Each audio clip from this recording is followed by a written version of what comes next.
G'day gang, so I'm out here in Bullsbrook, Perth, Western Australia. This is a community meeting basically regarding a class action suit against the Raaf base in Bullsbrook for water contamination in the groundwater of PFAS. So on this street here alone, which is not a very long street, probably about 40-50 houses, on this street here alone there's been probably around 9 people die of cancer, and what they're saying is it's really rare, unheard of cancers. Yesterday they got 50 people to sign the class action suit, and obviously they're hoping for more today. One of the gentlemen who was there yesterday, a 36-year-old male, actually contracted a really weird genital infection and has had all his genitalia removed. There is, this PFAS isn't like, say a glyphosate, a class 2B carcinogen. This PFAS is more like asbestos.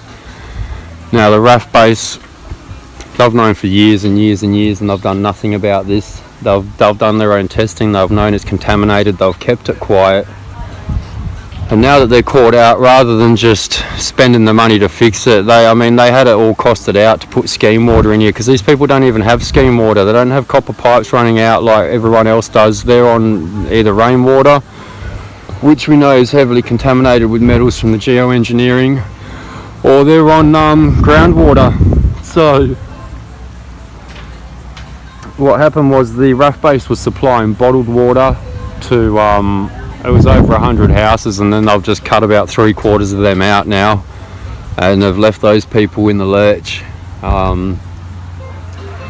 You've got the local school is still watering their grounds and their vegetable patches, which they actually sell to the public with the PFAS water. You've got just a wide range of illnesses here.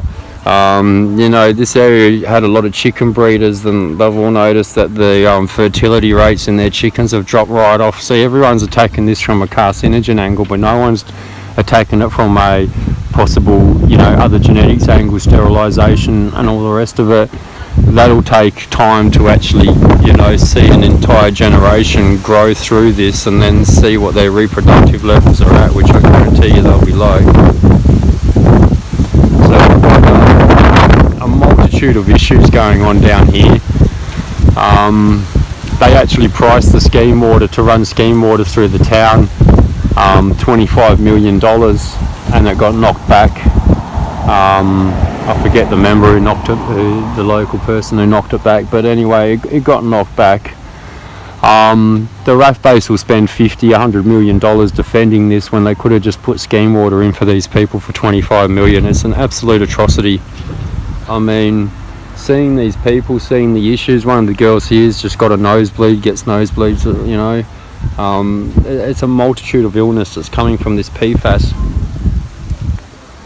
Now the worst bit is that this is one site. This is one small area that's PFAS contaminated. There is literally dozens, if not hundreds, of these sites around Australia. A lot of the areas, the people aren't even aware. Okay, they're not aware. The cancer rate in Bullsbrook's like 3 times the average. This is killing these people off with a wide range of cancers. And to think that their main other option is rainwater, which we know is, aluminium through the roof, strontium, barium, all the rest of it, that they have no options. You know what I mean? They've been left here. At least 20 years the Raaf base has known about these dangers and contaminations, and rather than do something about it, they've covered it up, pretended they don't know. And now the final outcome is this class action suit, which there are some other areas that are PFAS contaminated that have started these class action suits that are 6-7 years into them and still no end in sight. The Raaf base will not accept responsibility for this. And it's understandable, people make mistakes, things come out and then they get proven to be unsafe. But what's happened since then is they've known for 20 years and they've done absolutely nothing Nothing to stop the contamination from spreading. They've dug bores, like 100 bores everywhere testing, and this PFAS is being picked up 5 kilometres away from one of the main aquifers that supplies the waterworks that we all drink out of in the suburbs. You know, so even Ellenbrook's been brought into question. The Raaf base is trying to say that it's coming from somewhere in Ellenbrook and it's coming down the aquifer. It's not from them. It's all garbage. You know, they continued to use this PFAS for probably nearly 2 decades after knowing what the dangers were, and then they've covered it up, and now these people have just been left here to die, basically. Now, a lot of them, they don't want to talk on camera. A lot of them are senior members. You know, it's hard to get them to talk. You know, they'll talk to me in person, not a problem. Getting them on camera is a different story.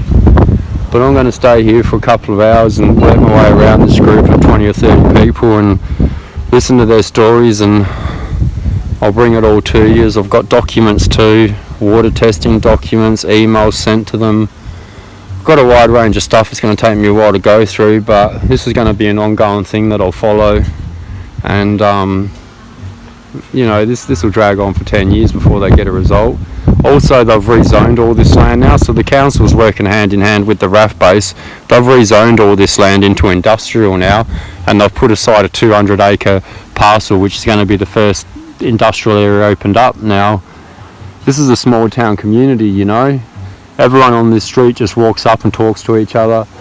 Once they start bringing industrial buildings into this and the like, the people who live on the boundary of that 200-acre section aren't going to like it. They're going to sell up.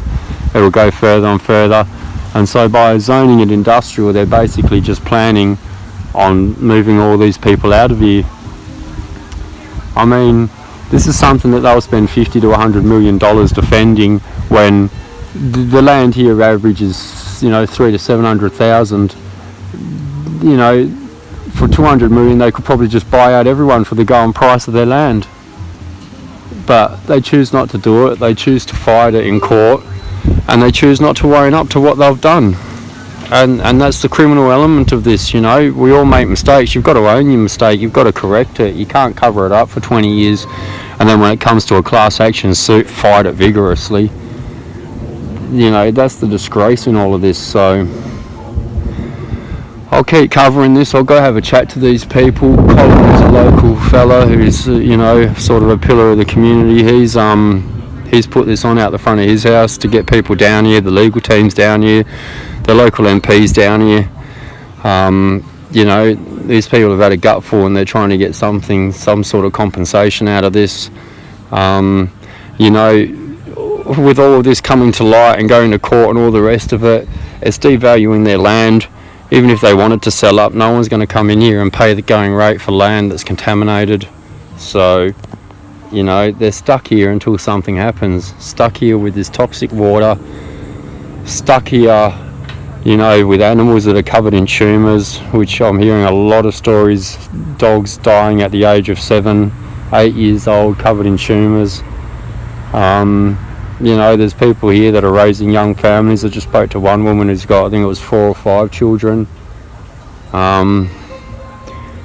You know, these people, even if they're drinking bottled water, or I'm trying to get them to get distillers, even then they're still bathing in this water, they're still washing their clothes in this water, there's still water in the garden in this water that their kids play on. You know, this is already having devastating effects, and it's only going to get worse. So I just want to bring this story to everyone that this is our local area. This is Bullsbrook. I live 45 minutes from here and people are being poisoned. Absolutely poisoned. The people who have done it aren't offering any help, and better than that, they're fudging the data, I suspect. You know, I'm trying to make these people see the conflict of interest when the people who poisoned you are now the people that were digging the wells and testing the water. I wouldn't trust a fucking word they say. So I'm going to go back in here and chat to some people and listen to their stories of, you know, what illnesses they're suffering, what pets or family members they've lost, and Look, it's not easy. It's not easy, so I'll just keep yous updated. G'day gang, so at the moment I'm out the back on Colin's balcony overlooking the base. So basically what's happening here is we've got the PFAS contamination that's going through this field. Just here you'll see a windmill. Now I can't quite zoom in enough, but there's actually water spouting out of the bottom of that windmill. Just every second it spouts out some water. So you can see on the distance here we've got cattle being raised on this PFAS land, drinking this water here, which is proven to be contaminated. And believe it or not, this cattle is being raised to be sold to the public. This will make it to the market. People will eat this contaminated meat that's being fed off PFAS contaminated water, and they know it's happening. They're allowing it.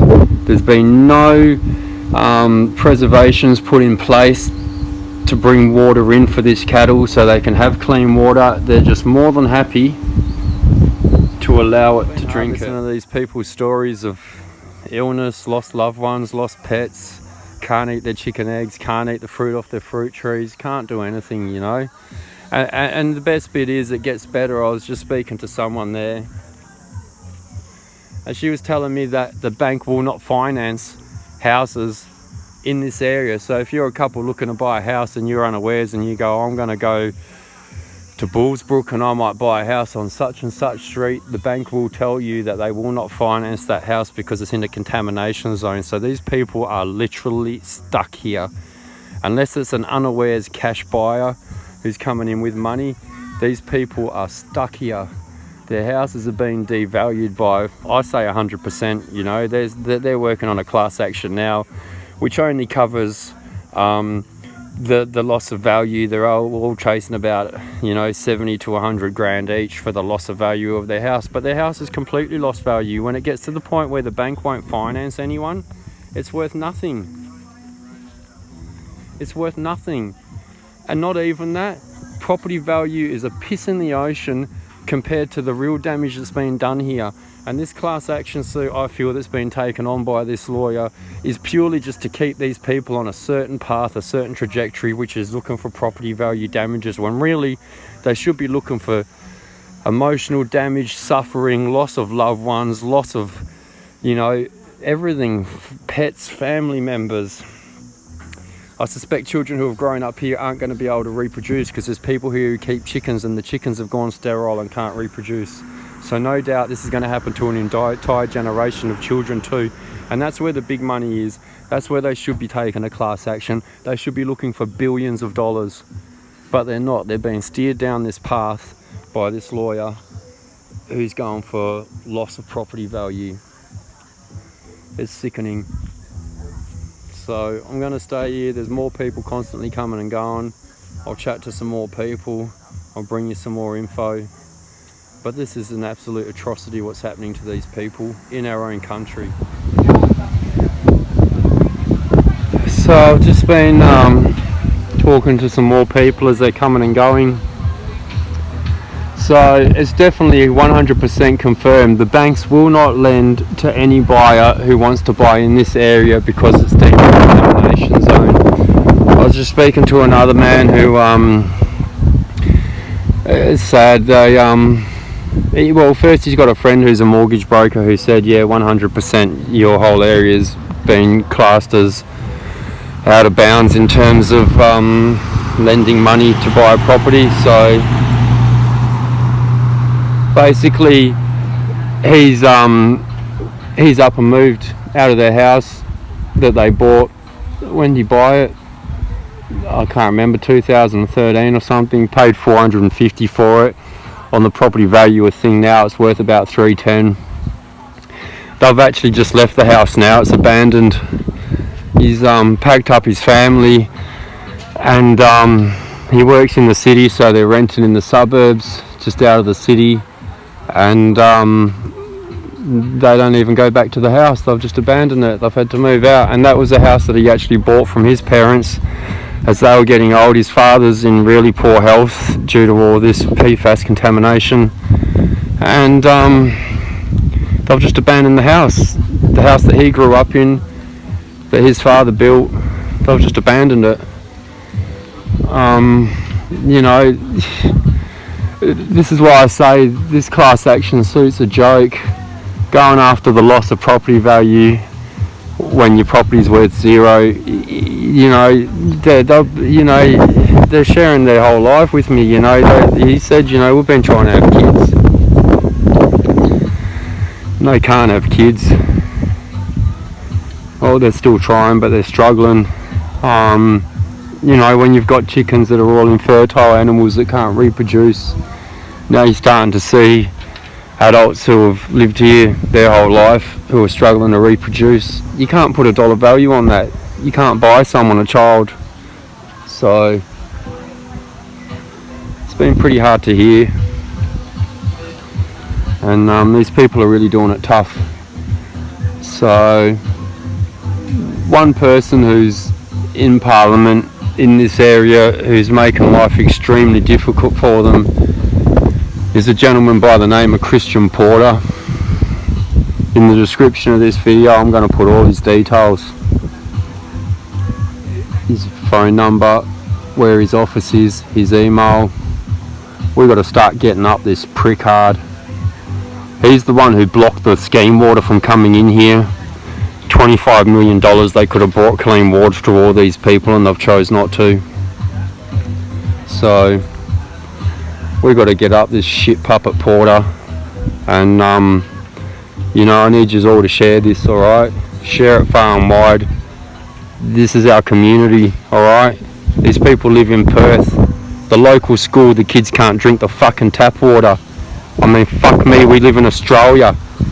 We live in fucking Australia, and we've got schools where kids can't drink the fucking tap water. You know, he's since moved his kids out of that school. This guy I was talking to, he's got a 4-year-old. He's fucking moved his kids out of the school, moved them over to Ellenbrook school.